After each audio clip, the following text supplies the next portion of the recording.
Dédié au numérique, je suis pas le meilleur geek pour utiliser des nouveaux outils. Et d'ailleurs, c'est vrai que dans nos concertations, nous, on a beaucoup tendance à utiliser des maquettes aussi physiques, à jouer avec des Lego, des vrais Lego avec les gens, etc. Et pour autant, vous allez voir qu'on a des vrais cas d'application du jeu mot numérique et il y a une vraie complémentarité entre les outils. Une bonne partie déjà été citée par Didier Mignery et c'est vrai que pour le coup, le sujet de surélévation, par essence même, ça implique de réfléchir en 3 dimensions et donc c'est bien de pouvoir avoir accès à cette 3 dimensions de manière très très rapide sur un très vaste panel de bâtiments, et ce qui serait compliqué évidemment à réaliser via des maquettes physiques bâtiment par bâtiment. Et donc vous allez voir, on a eu finalement un historique d'utilisation du jumeau numérique et qu'on continue à activer pour le suivi de nos programmes classiques, mais qui trouve en effet un second souffle avec ce sujet de surélévation. Donc voilà, je vais commencer à vous présenter des cas un peu typiques, mais Stéphane Andru avait déjà eu l'occasion d'intervenir dans votre instance pour vous expliquer l'outil en tant que tel du jumeau numérique de Rennes. Donc moi, je vais plutôt centrer ma présentation sur en quoi, et puis il y a eu des questions là-dessus d'ailleurs adressées à Didier sur la question de finalement, est-ce que ça change la perception, l'acceptabilité par les acteurs, les élus, les habitants des sujets. Et en tout cas, pour nous, ça peut vraiment être un outil assez utile en complément avec tout ce qu'on déploie dans une direction d'aménagement et d'urbanisme pour vraiment accompagner la réflexion, l'aide à la décision et potentiellement aussi l'acceptabilité des projets. Donc, alors c'est à moi de passer des diapos. Alors là, vous avez un exemple voilà, de cas d'usage assez classique de la visualisation 3D, et donc pour lequel notre jumeau numérique est très utile en termes de faisabilité et d'acceptabilité des projets. Parce que tout simplement, quand on parle de densification, une des premières questions qui revient, outre la question du stationnement et de la hauteur en tant que telle, en termes de perception paysagère, c'est la question des ombres portées et de l'ensoleillement. Donc voilà, le jumeau numérique, là vous en avez une illustration, permet de simuler l'ensoleillement à différentes dates de l'année et de tourner autour du bâtiment pour voir concrètement où sont les ombres portées. Et ça, c'est assez précieux, par exemple, pour analyser entre différents projets sur une même parcelle à l'occasion d'un concours. Donc ça, c'est en phase amont. Et puis ensuite, en phase explicitation, concertation, en fonction des variantes qui peuvent aussi émerger dans le cadre d'une concertation.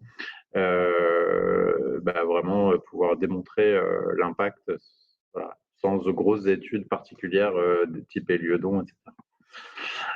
Autre cas d'usage assez classique, voilà, c'est ce que je vous disais, dans le cadre d'un concours, ça permet immédiatement d'avoir des images qui soient comparables entre les différents projets, parce que vous allez avoir des images projets qui vont vous être livrées par les différentes équipes qui répondent à un projet.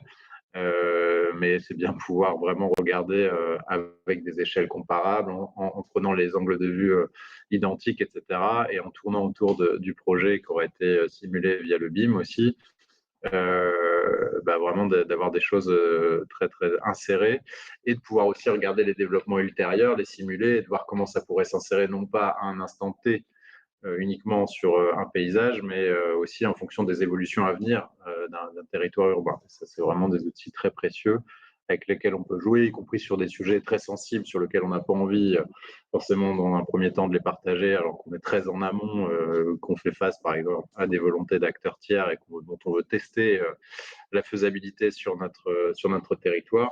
Et ça permet vraiment de le simuler.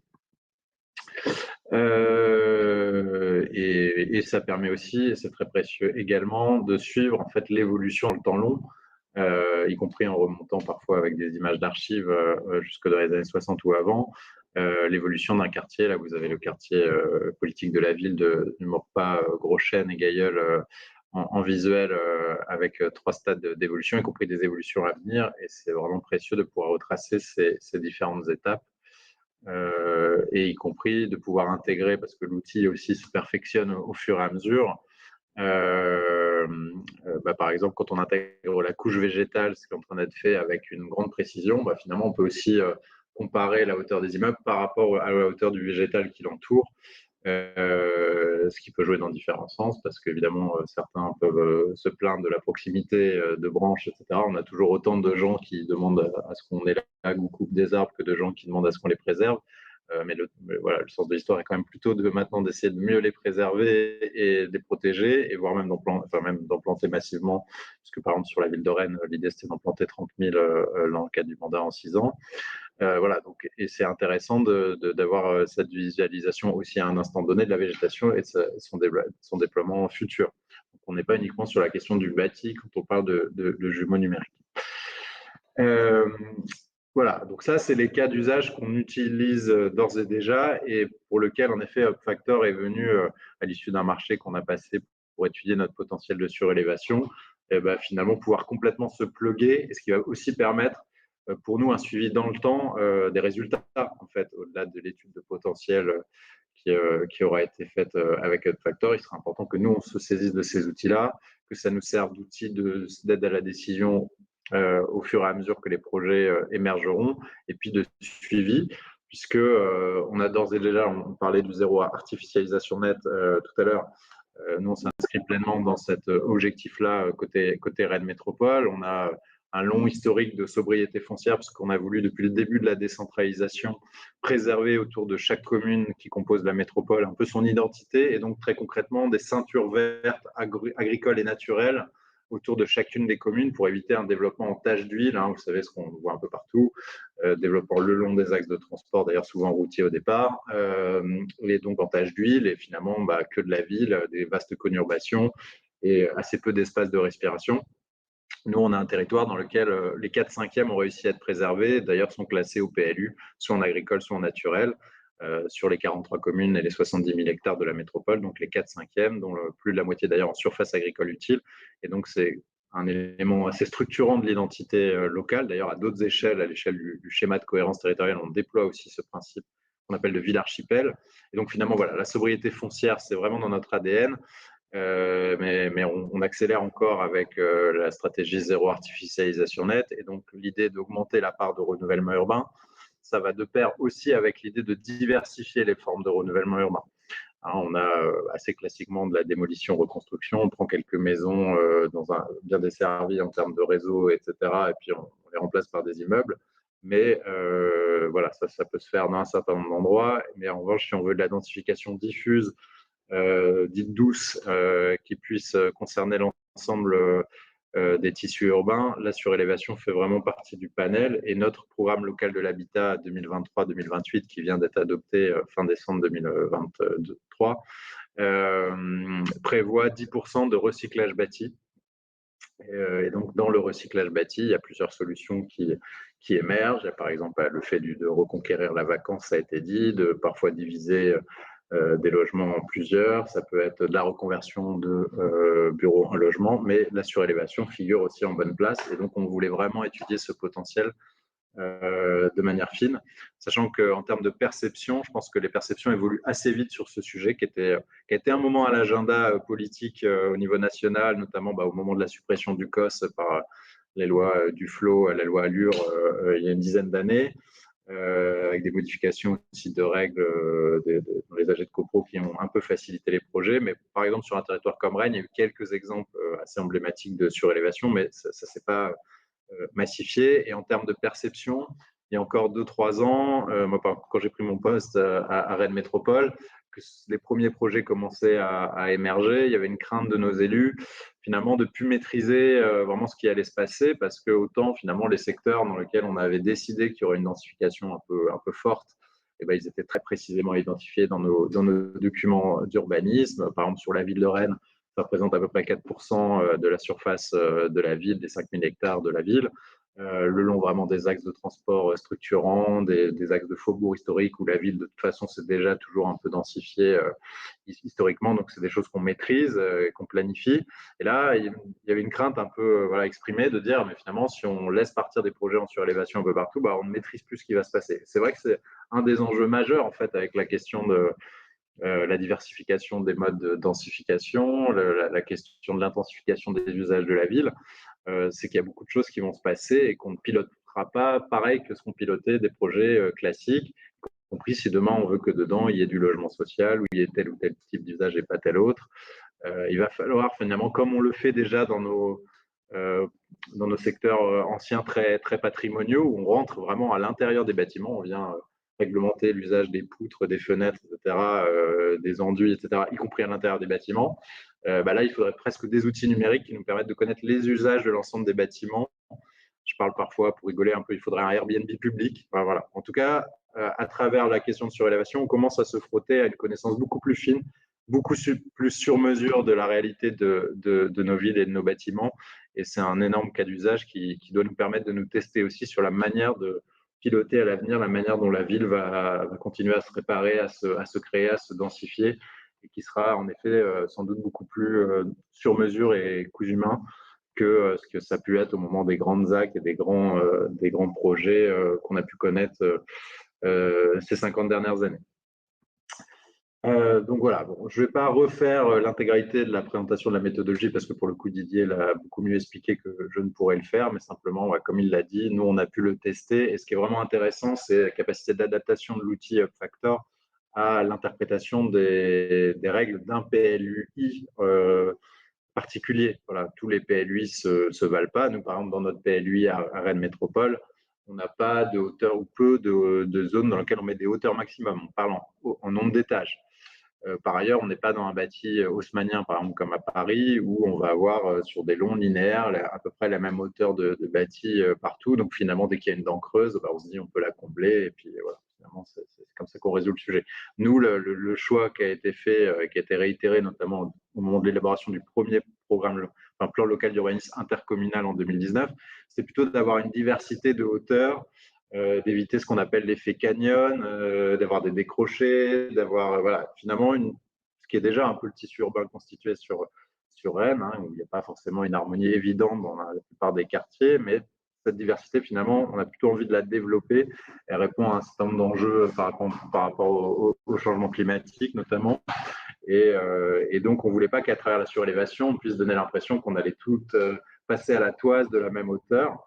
Et donc, c'est aussi pour ça qu'on a travaillé très finement avec Factor et on s'est beaucoup impliqué de nos services SIG, donc Stéphane aussi, Andrew, qui vous avez fait la présentation, et notamment s'est beaucoup impliqué là-dessus, pour vraiment qu'on ait cet outil, mais vraiment adapté aux enjeux du territoire, et ce qui a, je pense, vraiment favorisé l'adhésion.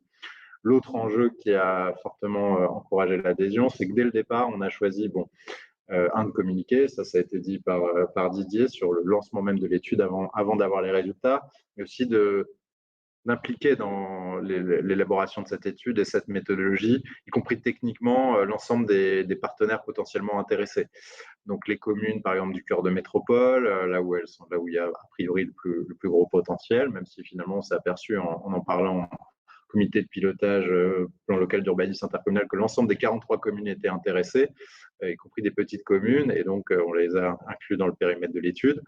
Les bailleurs sociaux, on a la chance de n'en avoir que 5 sur notre territoire, donc c'est facile de les avoir tous dans notre comité technique élargi et qu'ils soient vraiment partie prenante.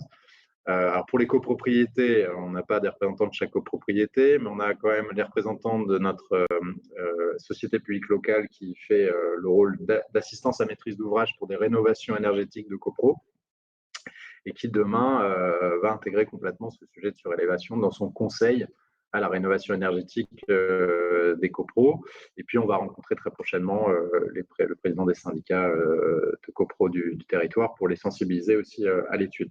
On travaille aussi avec la direction de l'économie parce que c'est des nouvelles filières en fait qui émergent sur le territoire, notamment autour de la construction légère, construction bois, parce qu'en surélévation, il faut prévoir plutôt des structures légères. Et donc, c'est une opportunité, par exemple, pour la Fédération du bois en Bretagne, FIBois, de s'associer aussi à l'étude et de pouvoir la relayer. Donc voilà, tout ça pour dire, ça intéresse évidemment ceux qui s'intéressent à l'économie circulaire, ils sont aussi dans le comité technique. Donc voilà, on a cette culture à Rennes Métropole vraiment d'avoir la gouvernance la plus inclusive possible. Et on associe tout le monde à toutes les étapes de l'étude pour que ça ne soit pas perçu non plus comme le truc balancé par la métropole sur le territoire, mais finalement avec le risque que ça apparaisse un peu hors sol et que ça prenne pas.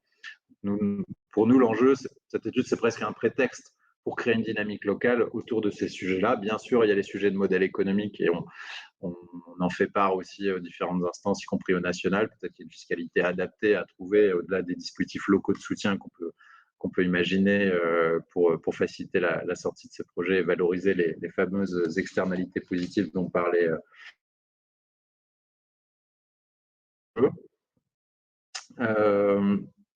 donc, si je passe à la suite de la présentation.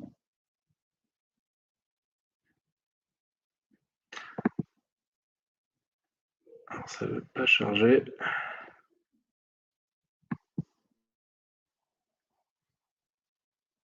Vous m'entendez toujours? On vous entend, pas de souci. On vous entend. Hein. Jonathan? Ah. Jonathan?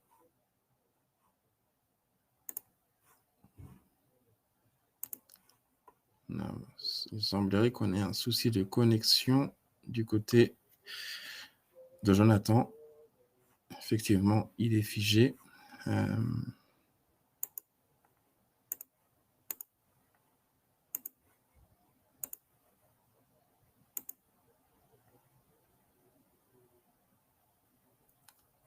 Ok. Alors, Jonathan.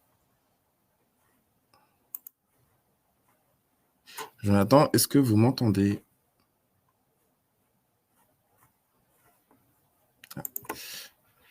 Il m'entend.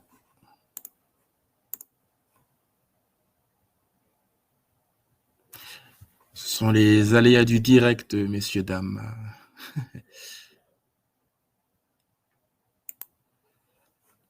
Jonathan, est-ce que vous êtes présent? Oui, oui. Là, vous m'entendez? On vous entend. Bon, voilà, ça a repris. Désolé pour l'interruption. Les aléas du direct, aucun problème. Oui, non, et puis comme j'ai dû me connecter via la 4G parce que notre réseau vous bloque, enfin bref, c'est un peu fragile comme connexion. Voilà, donc ce que je disais, et ça a été dit aussi par Didier, mais nous, ce qui est intéressant, au-delà des visualisations que peut produire UpFactor sur Google Earth, Google Street View, etc., qui sont très parlantes, c'est aussi nous, on les intègre dans nos propres outils de suivi dont je parlais tout à l'heure. Et donc, quelque part, ça permet d'avoir la maîtrise de cette donnée-là qui va être précieuse. Hein, ça a été dit par Didier, c'est peut-être le foncier de demain. Donc, c'est important de maîtriser la donnée en interne, aussi de pouvoir assurer le suivi dans le temps des projets qui vont émerger, puisqu'on s'est fixé l'objectif de 10% de recyclage bâti sur les 6 prochaines années. Aujourd'hui, on doit être à 4%. Donc, si on veut vérifier que derrière, ces projets se sont bien matérialisés au-delà des autorisations de permis de construire, c'est important d'avoir la capacité à suivre l'ensemble des opérations sur notre territoire et puis pouvoir faire différentes simulations à notre main en fonction des projets qui pourraient émerger. Donc voilà, ça c'est ce que j'ai déjà dit sur le fait qu'on dispose des différentes couches et qu'on partage avec l'ensemble des personnes que j'ai citées qui sont dans le comité de pilotage élargi. Par exemple, hier, j'ai fait une présentation aux chargés de mission de notre société publique locale Territoire et ils vont vraiment s'approprier l'outil, y compris pour finalement réfléchir différemment sur leur périmètre de ZAC. Ça change aussi potentiellement le métier d'aménageur, se dire que parmi les façons de densifier une ville, il y a cette capacité de surélévation. On va récupérer par exemple le foncier d'un hôpital en 2027. On a déjà fait travailler dans le cadre d'un concours européen Europan sur le potentiel de surélévation et l'ensemble des acteurs. Et donc, on va changer la manière dont on va appréhender ce foncier. Potentiellement, il y a quelques années, il n'y a pas longtemps de ça, on aurait commencé par démolir l'hôpital et réfléchi à ce qu'on pouvait faire à la place. Là, on se dit non, on fait avec les 50 000 mètres carrés de cet hôpital et on peut en rajouter en surélévation pour diversifier les usages de ce bâtiment.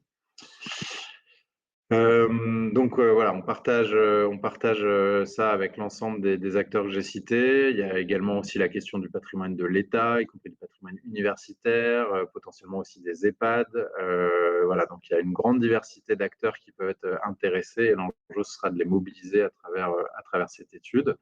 Et pour les bailleurs sociaux, le meilleur moyen de les sensibiliser, c'est de leur fournir les données sur l'ensemble de leur patrimoine et puis qu'ils puissent comparer ça avec leur plan stratégique patrimonial et leurs données à voir, y compris sur des endroits où ils avaient plutôt l'intention de démolir, qu'il y avait quand même un potentiel de surélévation à regarder. Sur les copropriétés, nous, on a un énorme enjeu au-delà de la rénovation énergétique. On a évidemment regardé les étiquettes énergétiques quand on les avait ou l'âge du bâti. Mais ça a été cité par Didier, la question de l'accessibilité pour nous est majeure. Alors, quand il y a déjà une cage d'ascenseur, du coup, ça peut être plus facile de faire de la surélévation et ça peut être intéressant pour plein d'autres raisons. Par contre, nous, comme on a quand même depuis quelques années commencé à densifier l'ensemble des communes de la métropole, y compris sur des communes qui n'avaient pas d'habitude d'habitat collectif, donc qu'on passait de l'individuel à du petit collectif, et on a beaucoup de petits collectifs avec quelques étages sans ascenseur sur l'ensemble de la métropole. Et ça, c'est un peu une bombe à retardement pour notre territoire, vu l'ampleur du vieillissement de la population partout en France et notamment sur notre territoire. Et donc, si la surélévation peut être l'occasion de rapporter des cages d'ascenseur, y compris en extérieur, des cages d'escalier aussi déportées, c'est vraiment quelque chose à regarder et qu'on va regarder, y compris en termes de règles d'urbanisme, pour le faciliter, notamment sur les questions de coefficient de végétalisation, etc.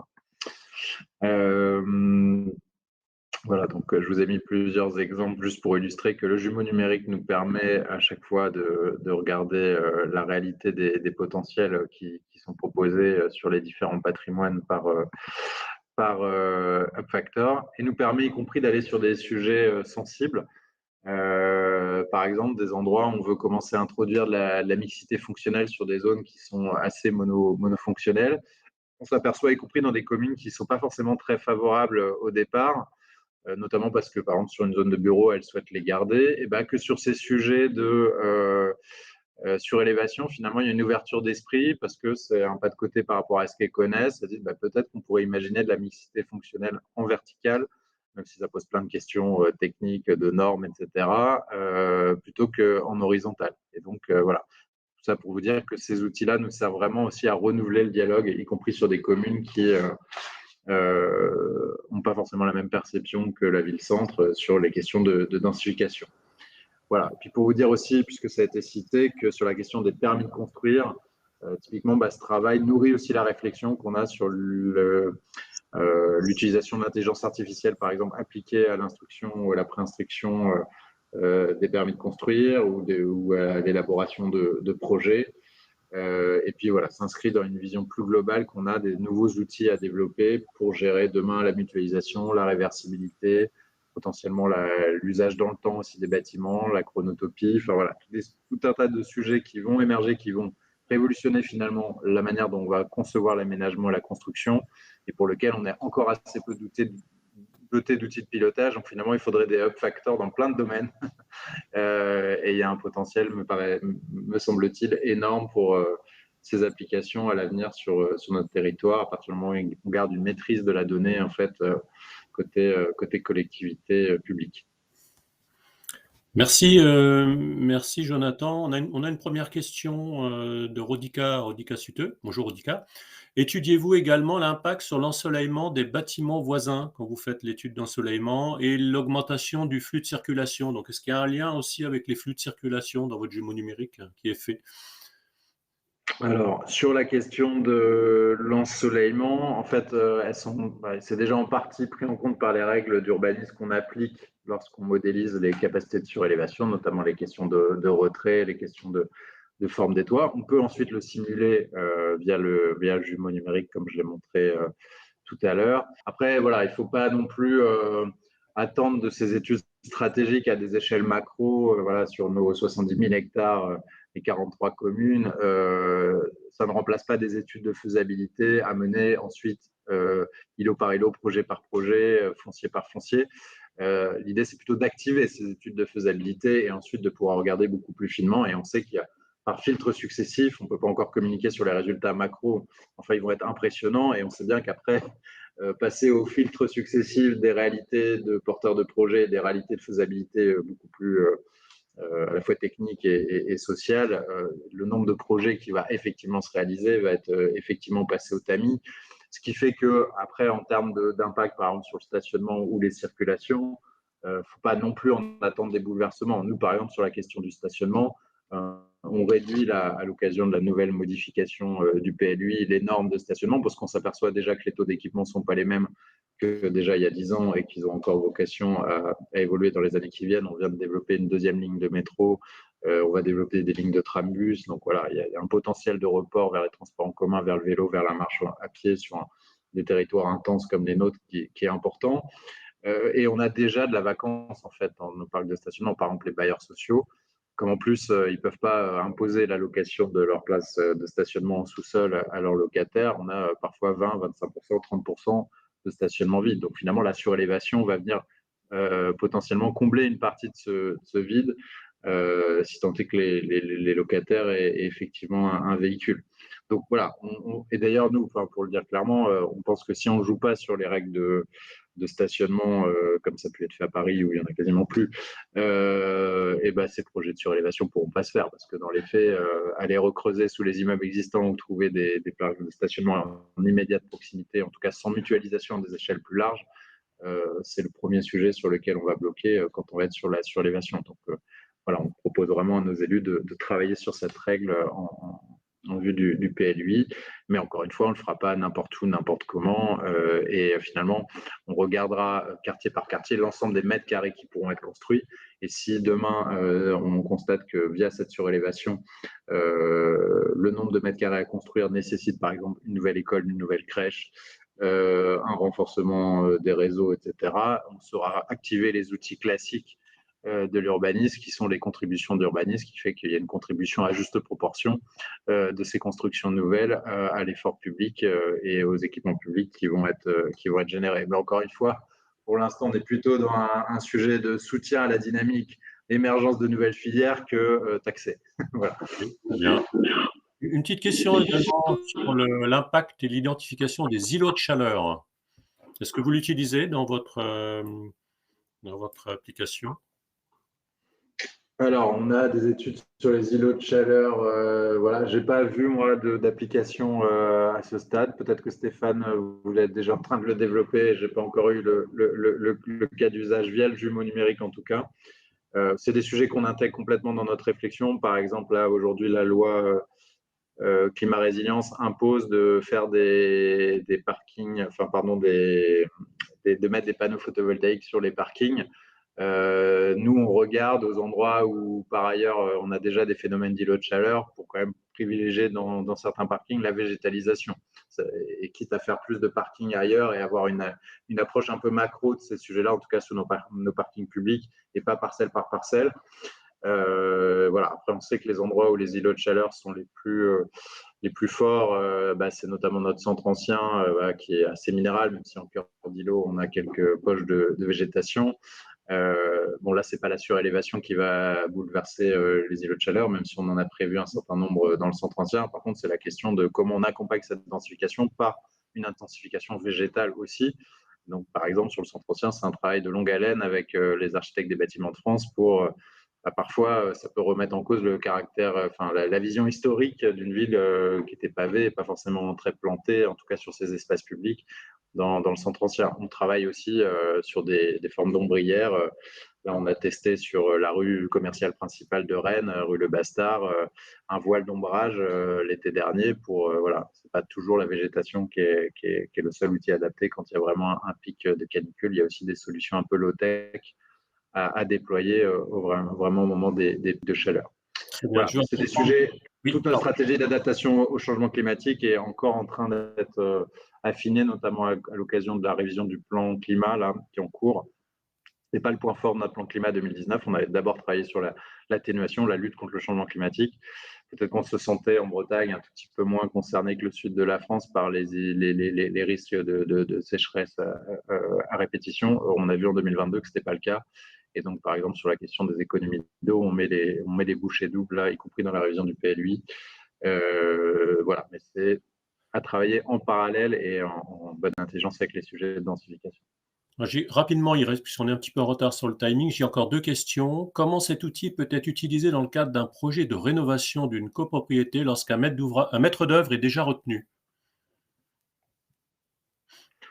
Bon, j'ai envie de dire que c'est plutôt avant même même de se lancer dans un projet que la copro ou l'assistance à maîtrise d'ouvrage qui va accompagner la copro dans les premières étapes va pouvoir commencer à simuler via cet outil-là. Après, j'ai envie de dire, une fois qu'il y a un architecte sur un projet, on est vraiment dans une étude de faisabilité beaucoup plus fine. Ça va éventuellement permettre de dézoomer par rapport au projet assez rapidement, assez facilement sur est-ce que, par exemple, si on fait une surélévation sur cet immeuble pour lequel on a déjà un maître d'œuvre, ça, on va pouvoir la dessiner finement. Par contre, pour pouvoir imaginer qu'il y ait d'autres surélévations, par exemple, qui se fassent tout autour, le maître d'œuvre va peut-être pas passer un temps infini à dessiner chacun des projets voisinants, mais par contre, il pourra avoir une vue simplifiée de ce que pourrait être l'évolution si d'autres projets se font. Et donc voilà, il peut y avoir une complémentarité entre les outils, mais encore une fois, il ne faut pas trop attendre d'un seul outil macro et stratégique. Il n'a pas vocation à être dans la granularité fine d'un projet avec un maître d'ouvrage. Une question peut-être un peu technique. Est-ce que les potentiels d'extension sont dimensionnés en fonction des fondations actuelles de l'existant et que dit le code des assurances sur ce type de projet? Alors, Joker, si Didier, tu as des réponses là-dessus, Ouais, c'est ce sera bien. plutôt demander à Didier Ménery, effectivement. Ouais. Pour la personne qui a posé la question, on peut lui envoyer le contact de Didier Ménery qui pourra lui répondre dans ce cas-là. Et une dernière question. Bonjour, ces données sur le potentiel de surélévation sont-elles accessibles aux étudiants de l'ENSA de Rennes? Le domaine d'études de hybridation de l'ENSAB y aurait grand intérêt pour les travaux dirigés projets en master. Ah, une question peut-être d'une école qui souhaite avoir accès à ces données. Jonathan, est-ce qu'il y a des Pourquoi travaux? pas à travailler. On a déjà travaillé avec l'ENSAB sur le potentiel de surélévation dans le centre ancien, ce qui fait que d'ailleurs on n'a pas introduit le sujet centre ancien qui est très particulier en termes de règles d'urbanisme dans notre étude de potentiel là, Up Factor. Donc pourquoi pas, que ce soit via nos partenariats généraux avec l'ENSAB ou via demain, par exemple, on avait fait appel à l'IAUR qui rassemble l'ENSAB, mais aussi plein d'autres filières. Ce qui est assez intéressant aussi, c'est d'avoir des approches multithématiques et multicompétences, pas uniquement architecturales, mais aussi sociologiques, ingénieurs, etc., sur ces sujets-là. On avait déjà fait plancher en 2022 une quinzaine d'équipes d'une dizaine d'étudiants, donc il y avait 150 étudiants pendant une semaine sur ces sujets de densification et de surélévation, mais sans disposer de l'outil. Donc si demain on le refaisait, en effet, on pourrait avoir des choses beaucoup plus opérationnelles et beaucoup plus fines.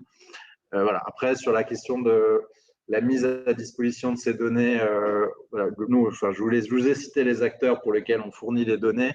Le grand public, ça nous paraît un tout petit peu sensible à ce stade, au-delà de quelques visuels voilà, illustratifs, d'avoir ces données complètement en open data parce qu'elles peuvent être surinterprétées, détournées, etc. Donc voilà, à ce stade, on n'est pas à un degré d'ouverture dans les décisions qui ont été prises, même si on n'en est pas là en fait, parce que l'étude n'est pas encore finalisée. Mais voilà, on se dit qu'il faut peut-être, dans un premier temps, que les acteurs s'approprient complètement les outils et réfléchissent à la meilleure manière d'aborder ces sujets-là, y compris en concertation avec le grand public.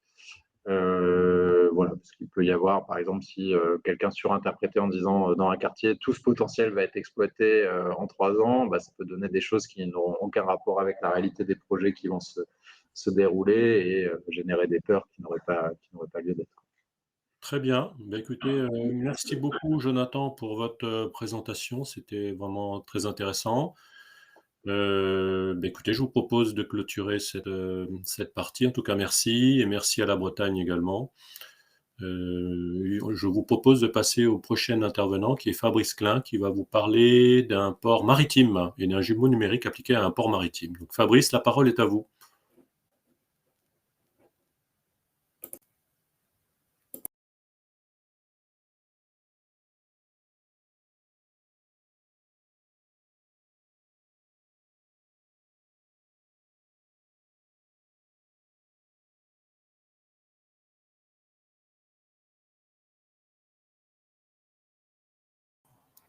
Fabrice, est-ce que vous êtes présent?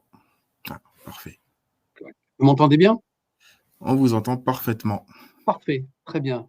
Écoutez, bonjour à toutes et à tous et merci pour cette invitation. Effectivement, moi, je vais vous parler donc des jumeaux numériques du fleuve, une réalisation qui ne concerne pas que le port, mais finalement la totalité de l'estuaire et également une grande partie de la Dordogne et de la Garonne. Le projet a notamment débuté en lien avec la réflexion qui a été portée par l'Agence de l'eau Adour-Garonne sur les perspectives à horizon 2050, avec des éléments un petit peu anxiogènes, hein, baisse de débit, précarisation de la vie aquatique, et notamment des impacts socio-économiques et des conflits d'usage de la ressource en eau. Et donc le port est un acteur économique forcément implanté au cœur de l'estuaire. Cette sensibilisation qui est arrivée en 2014 nous a beaucoup touchés et on s'est décidé à cette date de commencer les premiers travaux concernant la modélisation hydrosédimentaire du fleuve. Les enjeux et les objectifs pour nous sont, alors depuis une dizaine d'années, on a beaucoup travaillé sur le sujet, de mettre en avant la résilience territoriale face au changement climatique. Alors notamment, ce projet vise à fédérer les acteurs. C'est basé sur des composants open source. On est sur une communauté, donc on va dire que les éléments financiers ne sont pas au cœur de la démarche, puisque cette démarche cherche à mutualiser les efforts et à partager les résultats. Et les premiers impacts directs pour le port sont déjà de baisser les coûts des études environnementales. Mais à une plus grande échelle, le développement de l'hydrodiplomatie est une chose très importante pour nous, notamment par rapport à une raréfaction de l'eau. Et le port, qui est un acteur économique, qui possède des zones industrielles ou portuaires, est engagé dans la décarbonation à base d'hydrogène vert. Et l'hydrogène vert nécessite de l'électricité verte, mais également beaucoup d'eau. Et à une période de tension en eau, l'acceptation citoyenne, la régulation, tout ça pose un certain nombre de questions. Et le développement de ces outils tend vers la constitution d'un référentiel qui pourrait apporter des solutions. Donc hydrodiplomatie, adéquation des usages par rapport aux ressources. On parle beaucoup d'agricole, hein, mais pas forcément beaucoup d'urbain. Sensibilisation et acceptation citoyenne, pour nous, c'est un facteur clé de la réussite finalement des développements des projets industriels à proximité des métropoles. Et dernier point, la favorisation de la réplication sur d'autres territoires. Alors je disais, c'est un projet fédérateur. On voit ici l'ensemble des partenaires techniques qui ont travaillé autour du projet, avec des soutiens notamment européens, avec le projet Eclipse, qui traite du changement climatique dans les ports, et également le soutien de France Relance. Et on aperçoit un petit peu au milieu donc l'emprise de notre jumeau numérique du fleuve, une grande emprise océanique et une partie Garonne et Dordogne, jusqu'à respectivement donc l'Aréole et Pessac en Dordogne. Une démarche également de projet innovante, puisque on a choisi un partenariat d'innovation, composé d'une partie de R&D et d'une partie de développement. Et on a constitué un jury composé de l'ensemble des gestionnaires de l'eau, hein, qui sont représentés ici, donc les établissements publics de la Gironde, de la Garonne, de la Dordogne, VNF, le CHOM et bien sûr l'Agence de l'eau Adour-Garonne. Et donc on a demandé à ce Pardon, jury. Pardon, je vous interromps juste quelques secondes. Je crois que que vous ne partagez pas le visuel votre support. Alors, je le vois bien présent à l'écran. Alors, vous avez ouvert un visuel en dehors de la plateforme? Ou est-ce que c'est celui de la plateforme que vous utilisez? Non, attendez, comme ça. C'est peut-être mieux comme ça. Ah oui, là on est bon. Ok, Impeccable. C'est très tout bien. bon, je vous laisse reprendre. Merci. Donc, je disais, un jury composé de gestionnaires de l'eau, assisté d'experts, l'organisation d'un hackathon de 3 jours avec des mini-conférences de sensibilisation. Ça a permis de mettre en compétition 4 groupements d'entreprises présélectionnés, à qui on a demandé d'établir une feuille de route à l'horizon 2030. Ensuite, 2 finalistes, à qui on a demandé de créer des maquettes et de faire des tests de performance. Et enfin, un lauréat à qui on a demandé le développement de la première version de ces jeux numériques en un temps relativement court. C'est également une démarche de projet qui a été récompensée, une expertise reconnue, notamment aux rencontres des jumeaux numériques du BIM World. Il y avait l'événement d'ailleurs 2024 la semaine dernière. Donc le projet a été récompensé l'année dernière et l'équipe fait également partie du jury cette année. On va rentrer un petit peu plus dans le détail de la communauté avant de regarder un peu plus près à quoi ressemblent ces outils. Une communauté qui a été identifiée lors des premiers ateliers, puisque ces outils open source sont opérationnels depuis l'été dernier. Cette communauté est composée de décideurs qui utilisent des outils, on va dire, de visualisation qui sont simples d'utilisation. Une communauté d'utilisateurs qui vont pouvoir faire un certain nombre de modifications, de simulations, des experts techniques. Je pense aux bureaux d'études, je pense également aux scientifiques. Et comme on est sur un environnement collaboratif, ça veut dire que les experts techniques peuvent réaliser, soit en soutien ou soit pour le compte d'autres partenaires, un certain nombre de travaux, et également des développeurs informatiques.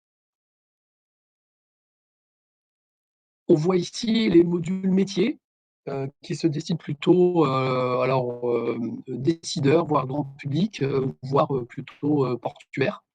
C'est une représentation sous forme SIG. L'originalité, c'est qu'on représente des couches physico-chimiques dans ces outils.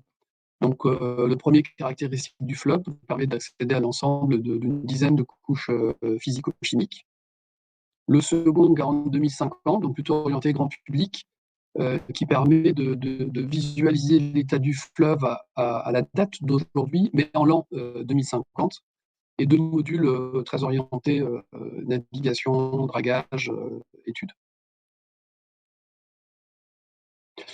Ici, on voit donc un agrandissement sur le module principal, caractéristique du milieu, avec les couches qu'on voit en surface, en fond, également la possibilité d'accéder aux paramètres en un point particulier de la rivière. Donc là, on est vraiment sur des outils extrêmement simples d'utilisation, plutôt orientés profil décideur. Donc, on a vu, c'est l'outil métier qui se situe plutôt à droite sur ce schéma qui représente l'ensemble des plateformes. Et si on reprend depuis l'extrême gauche, on voit donc des données d'entrée qui peuvent être des données qui sont récoltées pour faire des études, donc des données, on va dire, soit connaissances physiques ou soit finalement qui pourquoi pas, simulent des prévisions climatiques, des données qui n'existent pas déjà. Et ces données peuvent être utilisées sur un dépôt communautaire, là où on retrouve l'ensemble des codes numériques et des modèles de référence et des outils. Et donc là, c'est très simple de dupliquer les modèles existants dans son propre espace de simulation pour pouvoir modifier les éléments comme on le souhaite, de pouvoir ensuite accéder aux ressources de calcul pour lancer ces simulations, et enfin d'exploiter les résultats. Donc, soit à travers les modules métiers que l'on a vus, soit à travers des scripts un peu plus élaborés qui sont plutôt à visée scientifique. Et enfin, de pouvoir exporter ces informations, notamment des API qui sont en cours de développement pour permettre à des tiers de pouvoir Fabrice, informations à un certain point et à un certain moment. Fabrice, Oui. oui, je vous interromps un petit moment. Encore une fois, on a un petit problème au niveau du son, de la qualité du son. Est-ce que vous pourriez simplement juste désactiver votre caméra pour voir si ça peut régler le problème? Juste la caméra. Voilà, Je vous caméra invite à désactivée. continuer. Je vous invite à continuer votre présentation. OK. On va voir si c'est un petit peu mieux.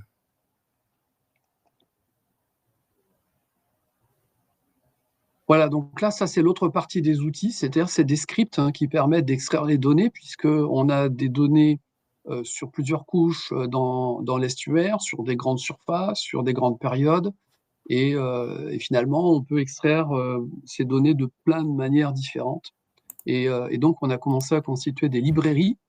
Alors, c'est du code Python, on n'est pas familier forcément à parler le code Python, mais l'objectif de ces librairies, finalement, c'est de ne pas avoir à comprendre forcément ce qu'il y a dedans, mais à comprendre le sens et à pouvoir l'intégrer dans un outil, de lancer le calcul pour pouvoir extraire ces résultats, ces courbes.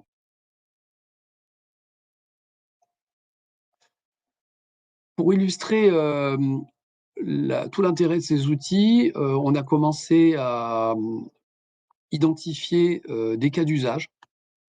Et on va en passer donc quelques-uns en revue rapidement avec vous. À noter que parmi l'ensemble des cas d'usage, alors une petite moitié ont déjà été mis en œuvre, donc les autres pas encore. Ils nécessiteront peut-être des données complémentaires ou d'autres partenariats, mais en tout cas, ils ont été validés comme étant techniquement réalisables. Alors le premier qui est extrêmement intéressant, c'est de mettre en avant cet espace de simulation collaboratif. C'est-à-dire que pour réaliser une étude environnementale à partir d'une simulation numérique, il faut créer le modèle, il faut le mettre en place sur un environnement, réaliser la simulation, analyser les résultats et généralement fournir un rapport. C'est des bureaux d'études qui réalisent ces activités. Et enfin, il y a une poursuite des travaux, parfois marché suivant. Dans le cas des collectivités, c'est obligatoire de relancer un marché, c'est pas forcément le même bureau d'études. Et peut-être que parfois, il faut recommencer tout depuis le début. Et l'approche que nous proposons est complètement différente puisque elle simplifie, elle accélère les travaux. Le modèle existe, donc il suffit de le choisir. Aujourd'hui, on en a déjà deux, un 2D, un 3D, mais on va pouvoir, grâce à la communauté, en créer des nouveaux. Donc choisir un modèle, l'installation, il n'y en a pas au sein des outils, c'est immédiat. Le travail est collaboratif, ça veut dire que plusieurs équipes peuvent travailler dessus et surtout les ressources sont hébergées sur le cloud computing. Ça veut dire qu'on peut accéder à autant de ressources que l'on veut pour que autant d'équipes et d'entreprises puissent travailler de manière parallèle. Enfin, on encourage fortement le reversement des améliorations, voire des résultats à la communauté. Et surtout, les travaux qui sont à réaliser, le code numérique est stocké sur la plateforme. Ce qui veut dire qu'une collectivité qui demande à un bureau d'études de réaliser des travaux, à la fin, elle garde ce code. Et ce qui veut dire qu'au marché suivant, le bureau d'études suivant, s'il accède à cette plateforme, en cliquant sur le bouton Run, il relance la dernière simulation. Donc on a un gain de temps et d'argent assez conséquent avec cette approche. Un autre cas d'usage, donc, c'est l'impact de rejets urbains. On a modélisé des caractéristiques de débit et de charge organique d'une station de traitement située dans le cœur de la ville. Et on voit avec le débit du fleuve, finalement, ces éléments de dilution. Et on peut accéder à tout un tas de caractéristiques sur des concentrations et des durées. On a également fait quelque chose de similaire, mais plutôt sur on est sur de la température, sur un projet de géothermie en zone industrielle ou portuaire. Et on s'intéresse justement à cette dilution de température. Et ce que vous voyez ici, c'est un script qui est partagé et qui permet à tout le monde finalement de pouvoir rejouer cette simulation et de pouvoir refaire cette animation en précisant simplement des caractéristiques de débit et de température et de pouvoir voilà, réaliser cette étude.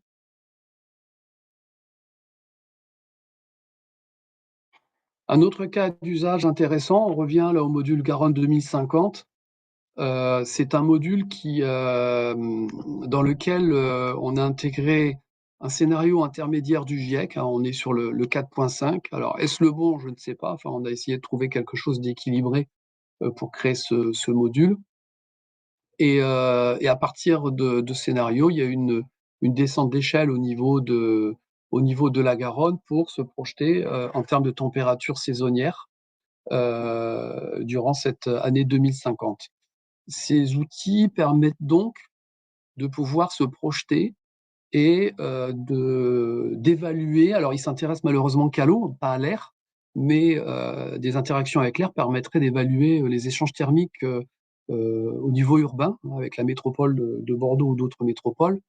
Et notamment, il y a des discussions en cours avec la métropole sur les problématiques des îlots de chaleur et de réimplantation d'arbres par rapport à l'élévation des températures qui sont attendues.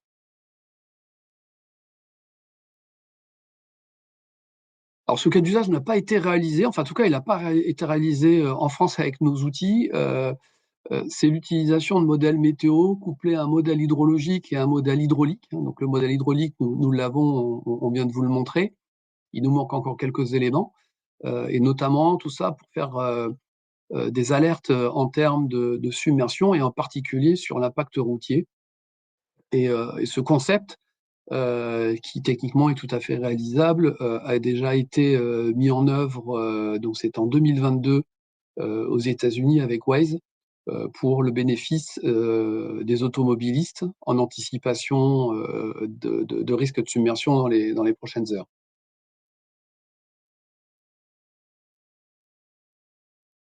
Et enfin, le dernier cas d'usage, un cas d'usage beaucoup plus global. Là, on est à l'échelle du bassin versant.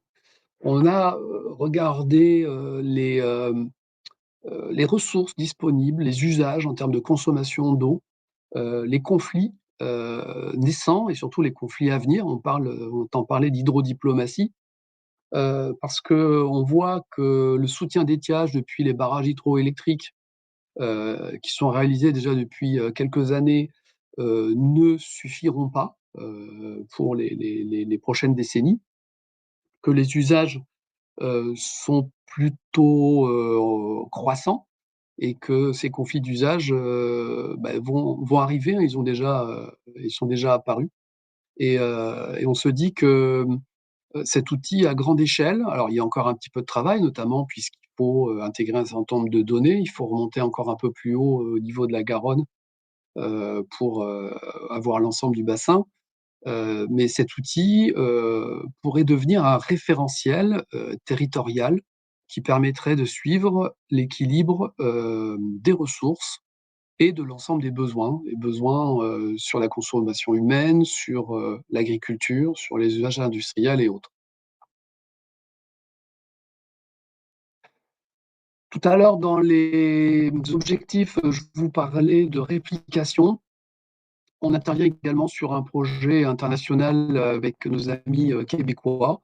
Et nos amis québécois qui ont réalisé des travaux de modélisation sur le Saint-Laurent nous ont confié ces travaux que l'on a pu intégrer dans nos outils. Alors, le nombre de couches est réduit, hein, puisqu'ils sont moins avancés que nous, mais on voit déjà ici l'évolution du courant. Et donc, ces travaux ont été présentés au Web à Québec en mai 2023. Et on continue les discussions avec eux pour développer les usages au travers de cette plateforme.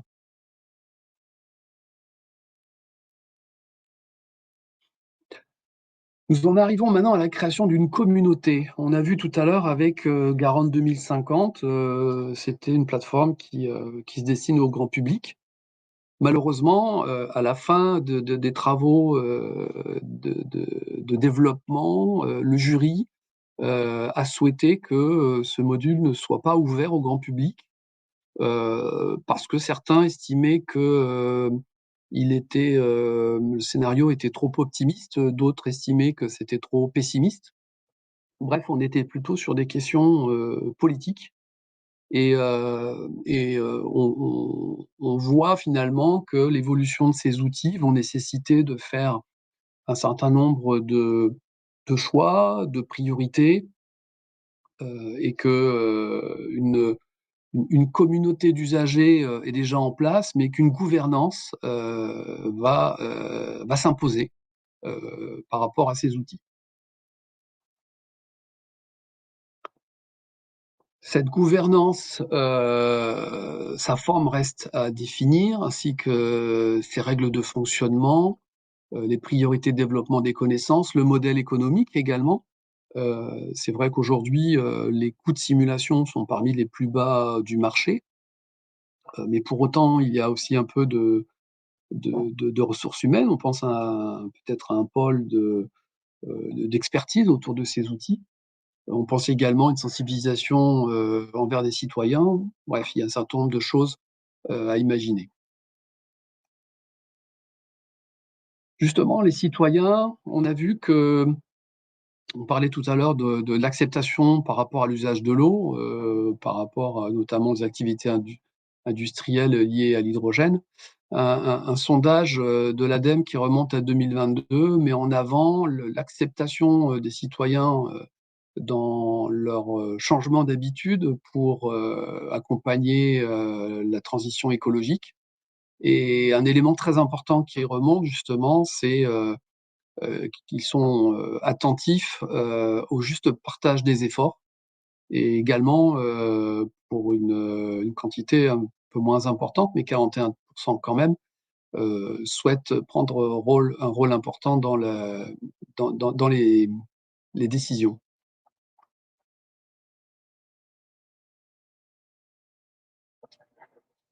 Les communs sont une solution intéressante. On va faire le parallèle entre les biens communs, à travers l'exemple d'un jardin public, et les communs numériques, qui sont un sujet intéressant que l'on suit pour le développement des jumeaux numériques du fleuve. Dans l'exemple d'un jardin public, on voit un certain nombre de caractéristiques et de similitudes. Notamment, c'est quelque chose qui est ouvert à tous, qui dispose d'un règlement, qui cherche à satisfaire la collectivité.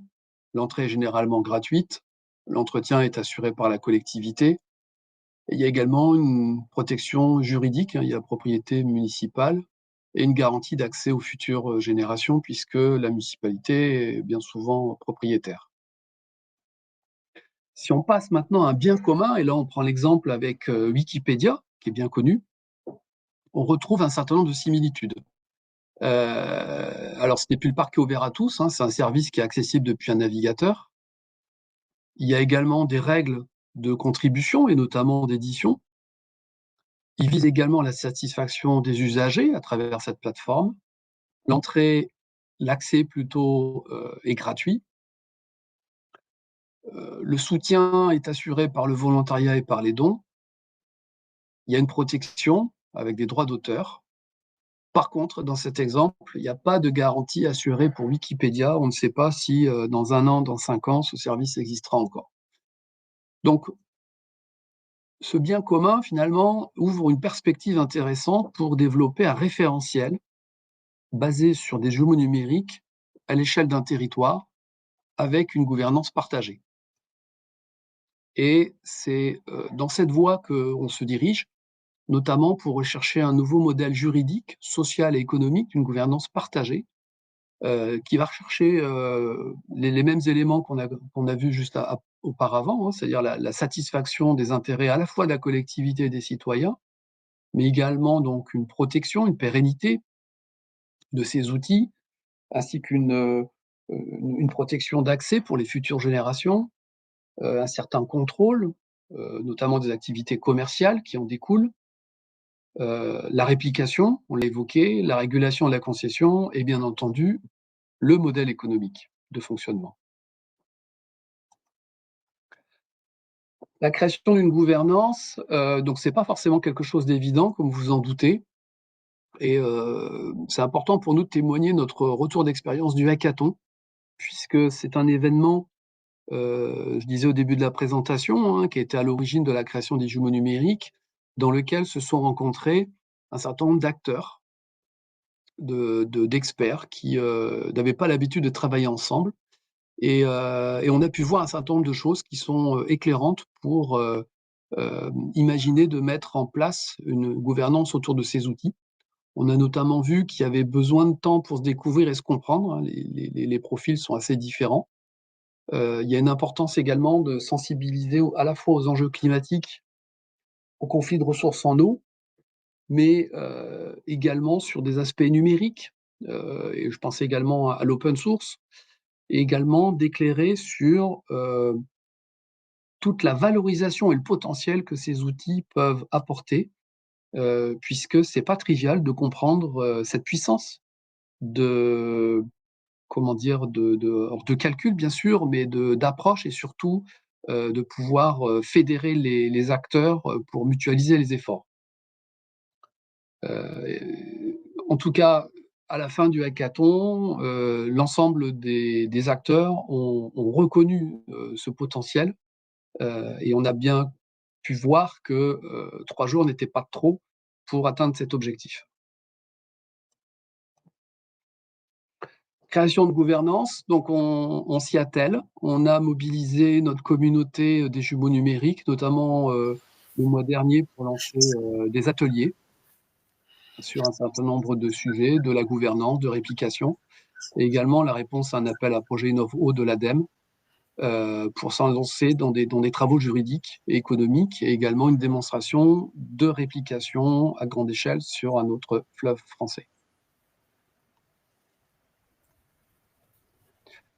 Et enfin, je vous livre donc quelques réflexions sur l'hydrodiplomatie, les combats à venir autour de l'eau, et également, important, le ministère des Affaires étrangères qui s'intéresse de près, c'était déjà en 2022, à la notion de commun numérique. Voilà, j'en ai terminé pour cette présentation et je suis à votre disposition si vous avez des questions. Merci, merci beaucoup Fabrice. C'est toujours intéressant d'aller voir ce qui se passe dans d'autres domaines, de sortir des fois de son domaine de prédilection. Dans notre cas, c'est le bâtiment. J'ai trouvé très intéressant en tout cas de voir comment on peut utiliser les bonnes idées de ce qui peut se faire dans d'autres domaines. En tout cas, Fabrice, c'était vraiment très intéressant. Je me rends compte que finalement, le jumeau numérique de l'eau, ça sous-entend des enjeux aussi sociétaux, enfin, au-delà des enjeux environnementaux, mais aussi des enjeux sociétaux, voire politiques, si je comprends bien. Exactement, exactement, parce que on est à une grande échelle. Nous, on voit à l'échelle du territoire, on voit notamment par rapport à nos enjeux, nous, de production d'hydrogène et de puisage de grande quantité d'eau.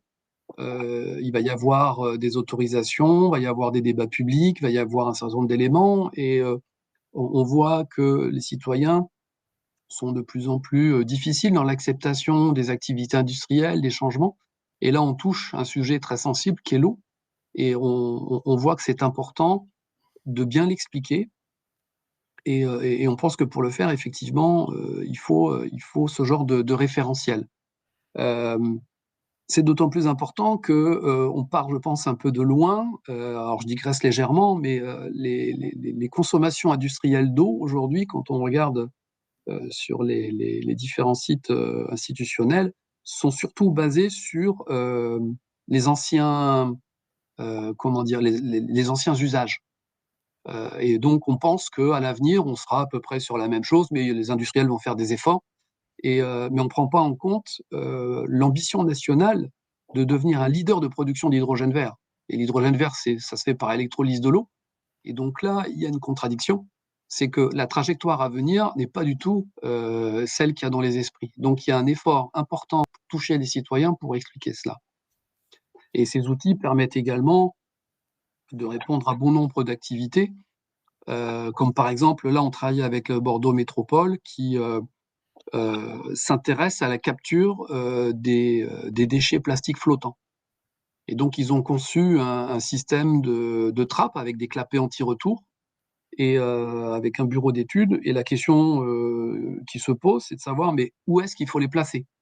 Alors bon, on pourrait très bien les placer quelque part et puis attendre de voir un petit peu ce qui se passe.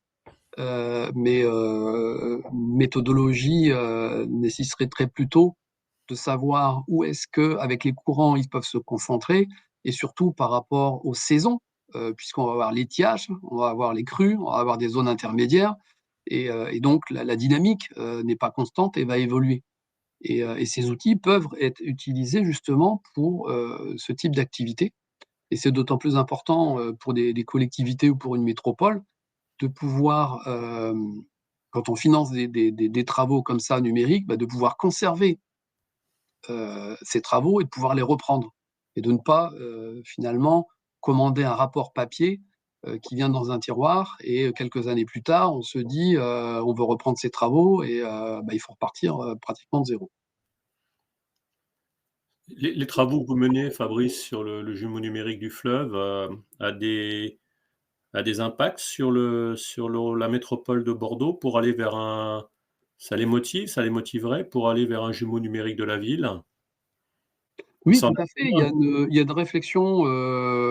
Alors, il y a une réflexion qui a débuté, mais pour l'instant, cette réflexion consiste à dire quel est le périmètre, voilà, de ces jumeaux. C'est-à-dire qu'est-ce qu'ils intègrent dedans? De l'énergie, du transport, quoi d'autre?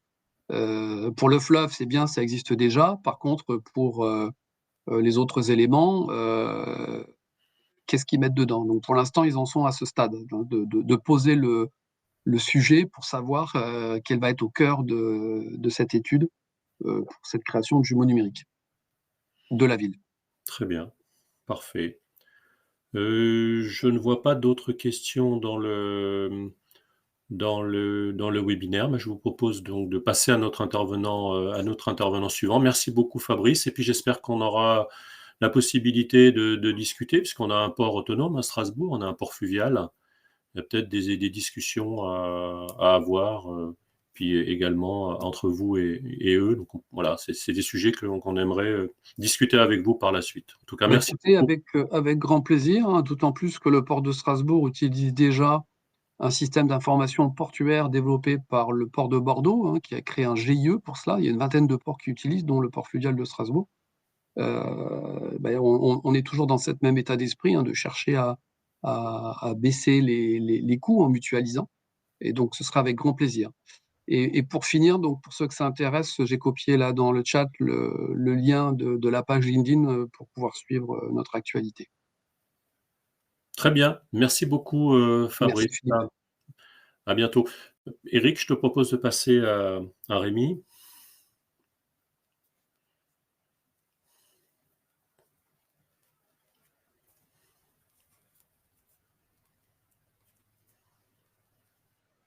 Il est en train de se connecter, hein. Rémi? Rémi, il faudrait activer votre micro, s'il vous plaît.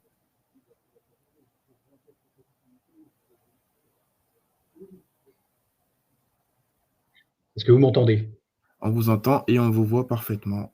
Excellent. Au niveau de la présentation, donc là, vous avez présenté. Voilà, vous voyez mon écran? On voit votre écran, mais on voit également tout le menu. Ah, c'est parfait, c'est nickel. Voilà. Bon, bah, parfait. Donc, c'est très bien. Un grand merci déjà pour toutes les présentations qui ont eu lieu auparavant. Ça amène plein de thématiques extrêmement intéressantes, les cas d'usage avec Factor, je rebondirai dessus, l'usage des jumeaux numériques, l'intérêt de bénéficier, d'utiliser justement d'un ensemble de données communes partagées avec des gouvernances entendues. Pour ma part, je voulais revenir vraiment sur cette notion de jumeau numérique vivant, en partageant des expériences qu'on a eues, notamment une expérience avec la ville de Hong Kong. Alors, c'est pas nouveau hein, de vouloir représenter des modèles de territoire d'urbanisme. Dès le XVIe siècle, on a des exemples hein, de maquettes qui ont été construites comme celle de Nuremberg. Mais aujourd'hui, le digital ne permet pas seulement de modéliser finalement des contraintes urbaines, mais aussi de simuler. Et de simuler des aléas, des transformations dans un environnement urbain, de manière à anticiper, évaluer des options et de coordonner des réponses collectives, donc à travers des métiers. C'est ça qui est finalement, je pense, important dans la notion du numérique. Dans les métiers, il y a des expertises variées, des façons de représenter des contraintes très différentes. Et donc, l'intérêt du jeu numérique vise à simplifier cette collaboration et de piloter de façon beaucoup plus simple des processus opérationnels. Donc, c'est une approche de mise en place d'un jumeau numérique qui peut sembler difficile à mettre en œuvre pour plusieurs raisons, des raisons humaines hein, pour commencer. Elle a été bien mis en œuvre, hein. On a vu des exemples, par exemple, de la ville de Rennes en France. C'est très développé aussi en Asie, parce qu'on a des métropoles qui se densifient énormément, qui sont en très fort développement, comme Shenzhen, Jaipur, Hong Kong, qui ont tous des jumeaux numériques. Par contre, je reste convaincu que c'est une approche qui reste accessible si on se centre finalement sur les usages, les routines, les collaborations entre les acteurs. et qu'on réduit un petit peu l'ambition concernant le montage d'une plateforme IT sur mesure. Et je pense que dans ce contexte, UpFactor est une belle preuve. Après, il reste la question effectivement de mettre à profit le partage d'un référentiel commun. Est-ce que c'est une action qu'un gouvernement, que des organisations non gouvernementales type Wikipédia pourraient faire, enfin dans le modèle d'un Wikipédia pourrait faire? C'est un bon débat, je pense. Mais aujourd'hui, les usages amènent vraiment les routines et puis finalement l'intérêt de mettre en place ce type de pratique. Donc, je vais insister un petit peu dans cette présentation sur cette notion de simulation, de collaboration, en vous présentant un peu des cas d'usage, parce que je suis convaincu que finalement c'est, comme ça, que le jumeau numérique peut vivre pleinement son rôle et vivre dans le temps, se mettre à jour et ça, c'est une contrainte qui est pas négligeable si on veut que petit à petit, il y ait une adoption des pratiques de jumeaux numériques. Donc pourquoi pourquoi mettre en œuvre, pour une ville un jumeau numérique?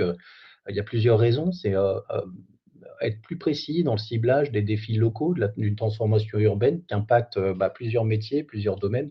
Les transformations de végétation, les transitions vers les mobilités douces, les nouvelles constructions, ça impacte l'ensemble des métiers de la ville, différentes parties prenantes et donc un jumeau numérique est vraiment précieux pour, aujourd'hui mieux cibler, ces usages. Il y a la compréhension des défis bien sûr urbains, la transformation des données en informations de connaissances pour, simplifier l'analyse et enfin une collaboration, entre, plusieurs, parties prenantes, publiques, privées notamment et je pense que si, on rebondit sur le ciblage, le métier de la ville, c'est d'identifier des projets de transformation, d'en faire un lieu d'attractivité et ensuite, émergent de ces idées, des projets de construction, de transformation de la ville et c'est vraiment dans ces principes qu'on peut mettre à profit, façon un peu comme un puzzle, la maturité numérique que peuvent avoir les acteurs autour en fait, qui gravitent autour de la ville. Dans des projets de construction, dans des projets de modification d'infrastructures et autres,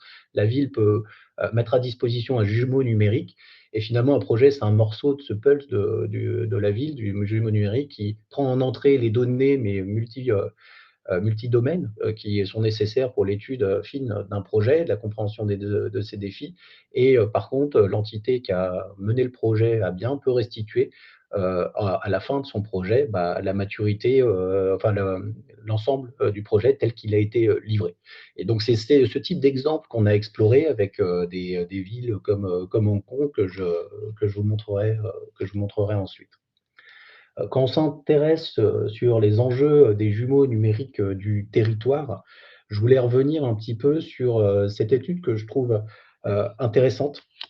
Parce qu'aujourd'hui, en fait, l'essentiel des efforts dans la mise en œuvre de jumeaux numériques réside vraiment dans les 4 phases qui sont décrites ici. Donc, collecter, une donnée qui est hétérogène, processer, cette donnée pour la normaliser, la structurer, la classifier. On a entendu ça aussi, dans les échanges précédents, pour générer ensuite, un jumeau numérique, qu'on va gérer, et sur lequel on va amener à des critères qualitatifs pour que ce soit utilisé.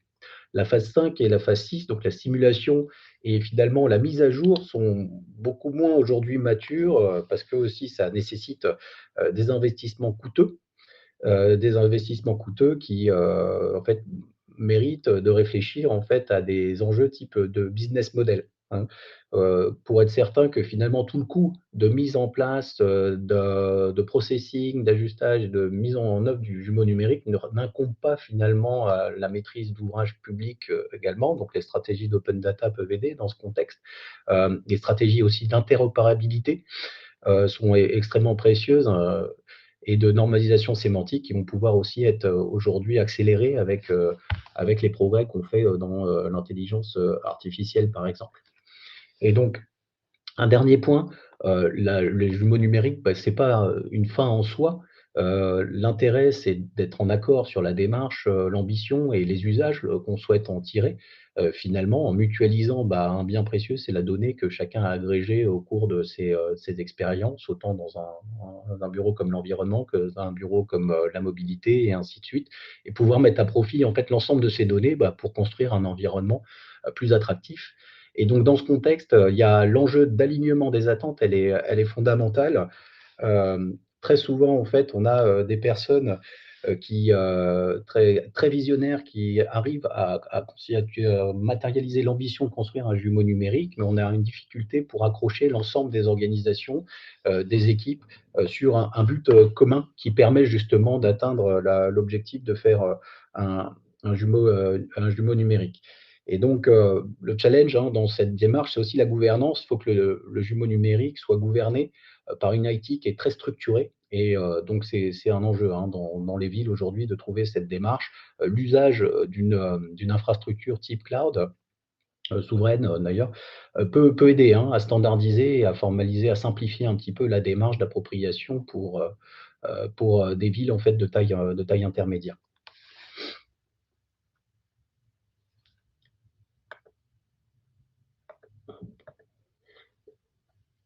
Donc, en termes de, donc j'en ai parlé, la stratégie de données et la standardisation est extrêmement importante et il y a des standards qui existent. Donc, pour les bâtiments, c'est bien sûr Building Smart, mais pour la ville, à l'échelle de la ville, il y a tout ce qui est OGC, Open Geospatial Consortium, qui aujourd'hui fait un gros effort de normalisation de la donnée pour permettre justement aux différentes fournisseurs de solutions, de parties prenantes, de pouvoir échanger intelligemment ensemble.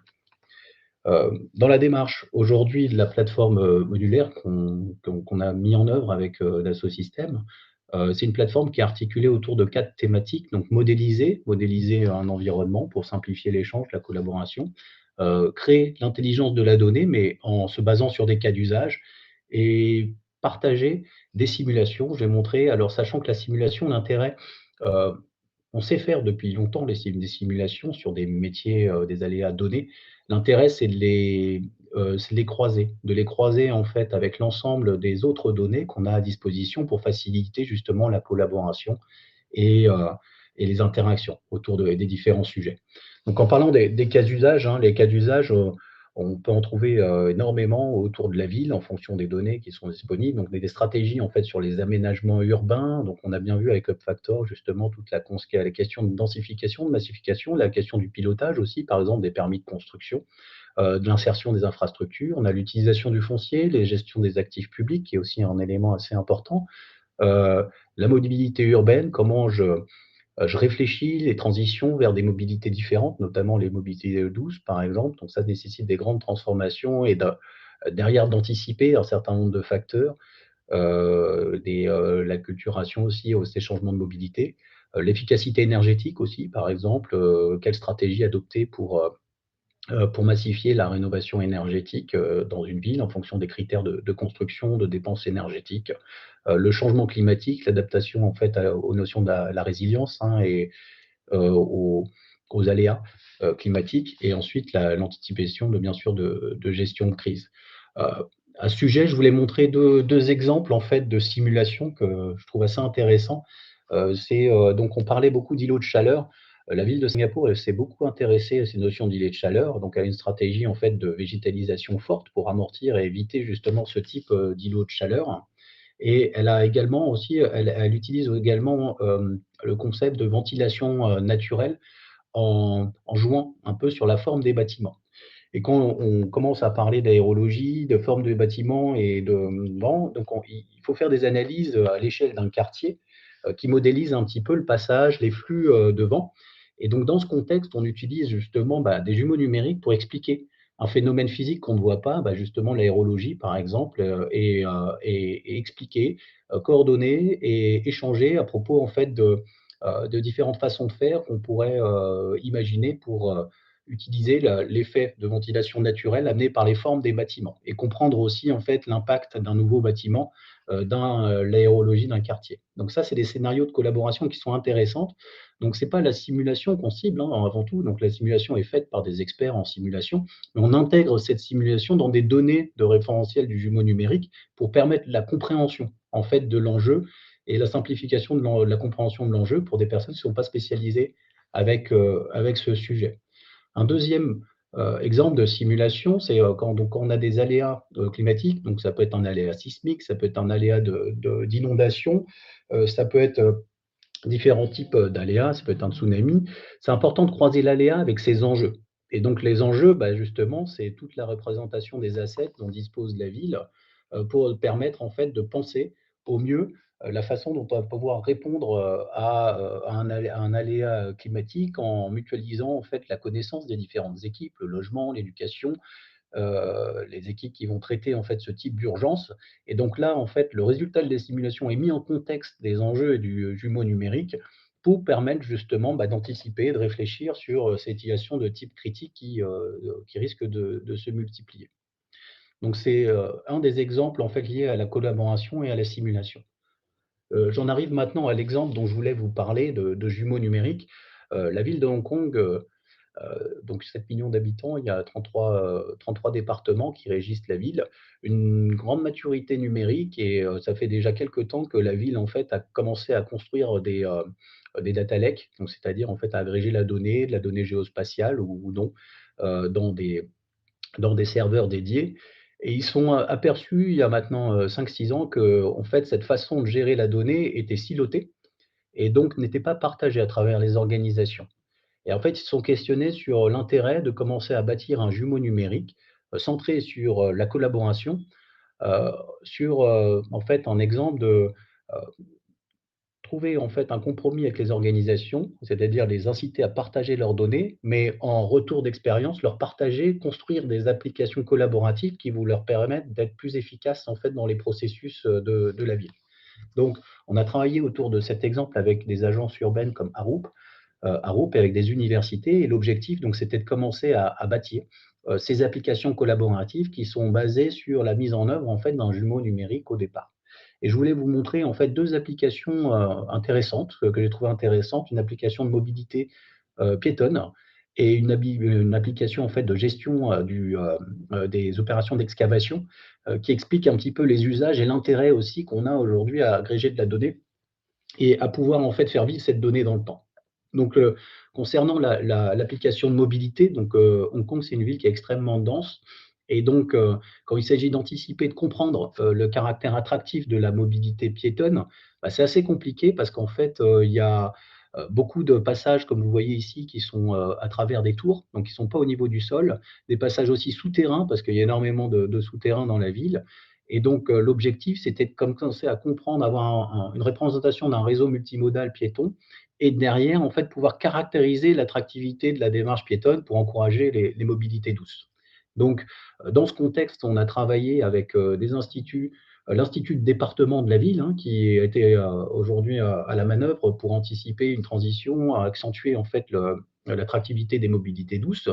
On a travaillé avec une université de Hong Kong qui a, elle, bâti un réseau pédestre donc qui est multimodal, donc connecté aux autres modes de transport et également en fait qui intégrait le sous-sol et les circulations possibles au sein des tours. Et ensuite, on a travaillé avec des instituts de recherche qui bâtissaient des algorithmes en fait pour caractériser l'attractivité en fait de la mobilité piétonne. Et donc l'exemple que je vous montre ici représente un petit peu ce qu'on a pu faire. Donc en fait, là, vous voyez le jumeau numérique de la ville. Donc on a engrangé, on a récupéré la donnée partagée par l'ensemble des départements. Donc là, il y a 9 départements qui ont partagé l'ensemble de leurs données, donc des données propres aux infrastructures de transport, des données propres à l'éclairage, des données propres à l'environnement, les arbres et ainsi de suite. Et grâce à ça, on a pu commencer à construire un jumeau numérique dans lequel on a tous ces objets géospatial qu'on va pouvoir utiliser au service en fait de certains usages. Donc l'usage dont on a parlé, on a même de la donnée dynamique hein, liée en fait à la pollution ou à la fréquentation des passages piétons, parce qu'en fait aujourd'hui ils ont beaucoup de plots intelligents qui sont capables de compter les personnes, par exemple. Et à partir de ça, on a construit une carte de la fréquentation piétonne. Vous voyez ici, en fait, tout le réseau ici caractérise la fréquentation piétonne. Et à partir de là, on a bâti un outil à l'usage des planificateurs qui leur permettait de jauger, comprendre en fait pour une zone en particulier ou pour un parcours dédié, quelle était l'attractivité finalement de ce parcours pour les piétons. Et donc là, on exploite pleinement la donnée qui a été partagée pour les différentes organisations. Donc des données de sécurité, par exemple, s'il y a des barrières proches des passages piétons, est-ce qu'il y a de l'éclairage la nuit, par exemple, des données liées à ce qu'ils appellent le caractère enjoyable de la mobilité piétonne. Est-ce qu'il y a de la végétation? Est-ce qu'il y a des toilettes à proximité? Et ainsi de suite. Et donc, on a croisé cette donnée et on a utilisé les algorithmes définis par l'université pour commencer à donner aux planeurs, en fait, une caractérisation de cette mobilité piétonne. Est-ce qu'elle est justement profitable, pratique, ressourçante et ainsi de suite. Un autre cas d'usage qu'on a eu, c'est qu'on a croisé les fréquentations, les données de fréquentation avec les données en fait du cadastre. Et donc en fait la spécificité des parcelles, donc des parcelles, est-ce qu'elles sont gouvernementales à usage mixte, à usage gouvernemental, à usage commercial, et on a croisé ces données avec la fréquentation, de manière à finalement repenser des zones fréquentées comme celle-ci, qui est très fréquentée, avec un bâtiment qui a un usage gouvernemental. Est-ce qu'on ne peut pas commencer à penser à un usage un peu différent, un usage mixte qui va en fait, mettre à profit cette fréquentation? De la même façon que Factor expliquait que, par exemple, sur une ligne autour d'une ligne de tram, on peut repenser les usages en fait, amenés par cette modification en fait, en propre à la ligne de tram. Et on utilise pleinement les capacités de collaboration du jumeau numérique, parce que dès qu'on a une idée, aujourd'hui, cette idée, elle est partagée, elle est échangée à travers justement cette plateforme de collaboration, parce qu'avant tout, on cherche à collaborer pour faire maturer les idées et commencer à lancer des projets qui seront soumis ensuite à de la commande publique ou privée. Donc voilà pour le premier exemple. Le deuxième exemple de jumeaux numériques, et c'est un enseignement qui est assez fort, je pense, de ce côté-là. On nous a demandé en fait d'utiliser ce jumeau numérique pour derrière en fait instruire les demandes en fait de permis d'excavation. Et donc dans ces demandes, donc on a toujours le même jumeau numérique avec l'ensemble des données partagées par les différents départements. On a déjà, en fait, on est capable de retrouver toutes les demandes d'excavation qui ont été faites dans la zone, et on a représenté donc les fondations des bâtiments, ce qu'ils appellent les OVT, c'est les vieux arbres en fait qui ont vraiment un impact qu'on ne peut pas toucher quand on va faire des opérations d'excavation, et les réseaux, l'ensemble des réseaux en fait de télécommunications, d'assainissement et ainsi de suite. Et donc on a créé un jumeau numérique de l'ensemble de ces zones avec l'ensemble de ces informations. Alors on était assez contents de nous parce qu'en produisant ce type de jumeaux numériques, et quand on l'a donné à la ville, en fait, avec Arup, en fait, la ville nous a mis une critique et nous a dit, en fait, votre jumeau numérique va pas être très simple à exploiter parce qu'en en fait, euh, il représente des données qui ont été livrées par les constructeurs, qui sont des données en fait dites de planification. Par contre, la réalité, c'est que rien nous dit que les réseaux qu'on voit ici ont été les réseaux effectivement qui ont été en fait réalisés. Et donc, ça a été un enjeu assez fort parce que derrière, ce qu'on voulait faire, c'est donc instruire une demande d'excavation, donc expliquer, mutualiser les demandes d'excavation d'une part, parce qu'en fait, chaque fournisseur de réseau, opérateur de réseau, pardon, en fait, a des demandes d'excavation, donc il faut les mutualiser pour éviter d'ouvrir le sol en permanence. Et derrière, en fait, il fallait en fait jauger l'impact de l'excavation potentielle sur d'autres réseaux. Et donc, c'est pour ça qu'on doit comprendre en fait la nature des réseaux qui sont dans le sous-sol et les décrire. Donc, en partant de données type planifiées, finalement, donc là, vous voyez le réseau de demande, enfin la demande d'excavation. Donc, cette demande d'excavation va être appuyée par une analyse sur le jumeau numérique. Donc, on a une boîte d'encombrement spatial, et dedans, l'objectif, c'était de jauger si on a un risque ou non de toucher en fait des réseaux d'excavation, et donc d'instruire la demande et de valider la demande en fonction.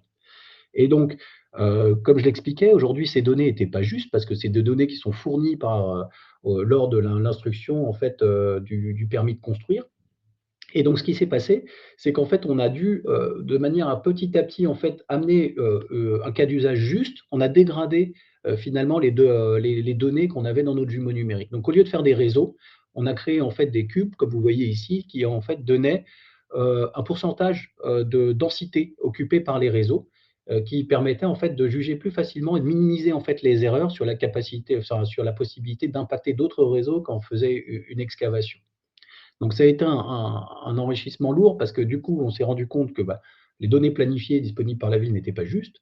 Par contre, là où la ville en fait, a eu une réflexion intéressante, c'est dit, à chaque fois que je vais faire une demande d'excavation, qu'il va y avoir une demande d'excavation faite par un opérateur privé, je vais lui demander petit à petit de prendre un scan, de prendre un scan des réseaux mis à nu, de manière à ce que petit à petit, je puisse reconfigurer et mettre à jour mon modèle et le faire vivre dans le temps. Et c'est cette démarche qui est extrêmement intéressante parce qu'au départ, le jumeau numérique n'est pas forcément juste, et c'est pas grave. Et petit à petit, on utilise des routines, donc prendre des processus d'excavation pour venir affiner, enrichir et mettre de la justesse en fait dans notre modèle de données. Et si on trouve ces routines, ces processus, on est capable petit à petit de bâtir des jumeaux numériques qui sont de plus en plus fins et qui nous permettent de simuler de plus en plus finement les informations. Donc voilà pour le retour d'expérience que je voulais partager, cette notion de vie, de routine, de collaboration qui est essentielle pour comprendre l'impact d'une simulation, pour aussi trouver des façons intelligentes d'alimenter en données et de mettre à jour en données un jumeau numérique à partir de routines que les opérations, que les gouvernements font tous les jours. Euh, L'intérêt, bien sûr, dans cette démarche et les enjeux, on en a parlé. Donc, c'est le fait de pouvoir agréger de la donnée. Et pour simplifier ça, l'adoption des standards, elle est quand même extrêmement intéressante. Dans ce que je vous ai présenté, la présentation de Hong Kong, énormément de données ont été partagées sous forme de standards reconnus. Un gros travail fait aussi sur la sémantique pour permettre justement à avoir des cas d'usage intéressants. C'est notamment sur la partie expérience piétonne qui a été faite. L'interopérabilité des formats est bien sûr intéressante parce que la ville ne crée pas de formats, elle ne fait que les fédérer, les intégrer et autres. Et donc, avoir des formats interopérables est extrêmement important. Cette notion de mise à jour continue qui est essentielle et qui peut venir, à mon sens, que par la mise en place de processus de collaboration et de routine, finalement.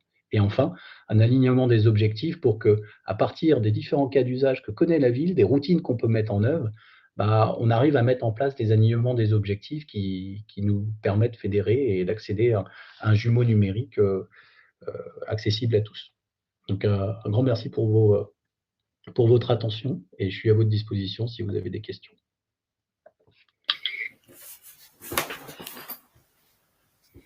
Enfin, moi, j'en ai une en attendant d'avoir celle du chat. Rémi, tu parles d'interopérabilité. Aujourd'hui, c'est un frein ou pas au développement du jumeau numérique, ces problèmes d'interopérabilité? Oui, aujourd'hui, l'étape nécessaire à la modélisation de la donnée, la normalisation de la donnée et au fait de processer la donnée est essentielle. Et donc, le fait, plus on aura des formats interopérables, moins cette étape de formalisation, de normalisation de la donnée sera forte. Et aujourd'hui, elle est très gourmande en temps, en énergie et autres. Et donc, effectivement, se baser sur des processus de plus en plus opérables aide. Et donc aujourd'hui, en fait, le fait d'intégrer des données qui sont liées à l'open data et de gouverner, de construire un jumeau numérique sur la base de formats interopérables aide énormément. Il y avait une question au BIMWorld, on parle de plus en plus de gouvernance de la donnée. La gouvernance de la donnée à l'échelle d'un jumeau numérique, ça correspond à quoi exactement? Alors, dans l'exemple justement de Hong Kong que j'ai montré, on comprend bien que l'enrichissement des réseaux va venir au fur et à mesure du temps. Et donc, on va avoir une notion de versionnement petit à petit en fait de l'information. Donc, en fait, la donnée à un temps T aura une certaine représentation et à un temps T+1, elle va être modifiée, ajustée, affinée. Et là, on va avoir une notion de versionnement, de cycle de vie qui est importante et qui va venir en fait au sein du jumeau numérique parce que le jumeau numérique vit dans le temps. Et donc, pour maîtriser la donnée et la faire évoluer, on a cette notion de cycle de vie, de versionnement en fait qui est émergente et qu'on implémente de plus en plus. Et derrière un cycle de vie, il y a une responsabilité, il y a une personne responsable et ainsi de suite. Et là, on arrive vraiment sur des principes en fait de gestion de cycle de vie classique, quoi. Avec la difficulté que ça fait intervenir beaucoup d'intervenants différents. D'où l'intérêt d'un processus collaboratif, voilà, ne pas regarder la data telle qu'elle est, mais finalement regarder le responsable de cette donnée et mettre à profit les personnes qui ont cette donnée pour la livrer et faire vivre ensuite cette responsabilité au fur et à mesure du temps. D'accord. Est-ce qu'aujourd'hui, à part la ville de Rennes en France, quelles sont les villes les plus avancées dans ce domaine-là? Ça dépend beaucoup des cas d'usage, mais effectivement, enfin, on a toutes les villes s'intéressent à la modélisation, à la modélisation des jumeaux numériques. Ça dépend un petit peu des cas d'usage. Je pense que vous parlez de Strasbourg, il y a les villes de Dijon aussi qui travaillent sur des thématiques données. Donc, je pense qu'effectivement, il n'y a pas uniquement la ville de Rennes qui travaille dans ce domaine-là, quoi. On avait l'expérience, par exemple, sur la ville de la Grande-Motte, sur lequel on avait travaillé sur un jumeau numérique pour piloter l'éclairage et la rénovation de l'éclairage de manière à améliorer la performance énergétique de la ville, par exemple. Très bien, parfait. Je vois qu'il n'y a pas d'autres questions dans le chat. Bon, bah, écoutez, il est midi. Je crois on va clôturer ce webinaire. Encore merci pour tous les participants. Merci Rémi pour cette présentation. Voilà, bah, écoutez, je vous propose de clôturer. Si jamais vous avez des questions concernant ce sujet ou d'autres sujets en lien avec le numérique, n'hésitez pas à revenir vers moi ou vers Rémi pour qu'on puisse avancer sur vos propositions. Voilà, bah, écoutez, Avec plaisir et un grand merci pour votre participation. un grand merci à tous les participants et aux intervenants, et puis donc à tous et à toutes, bon appétit, et puis à bientôt. Au revoir pour le prochain webinaire qui sera sur l'IoT et le Smart Building. Voilà, bon appétit à tous, au revoir. Merci.